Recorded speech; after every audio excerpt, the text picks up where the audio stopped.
minsan lang pag naisipan ko, tulad ngayong gabi naisipan kong gumamit.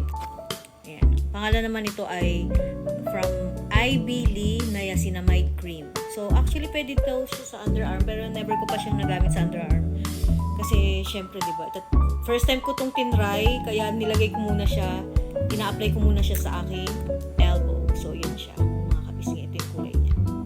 Dito. Ayan.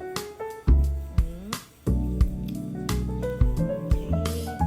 Kasi kung halimbawang hindi siya maganda or magkaroon ako ng irritation, at least sa elbow ko lang muna mga ngati, di ba? Hindi siya yung mag-a-apply ako sa mga, like for example, sa private area or sa kilikili, ganun. Kasi ito, sabi daw nila, pwede daw ito sa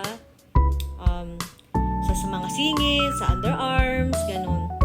Pagka pumuti yung, pagka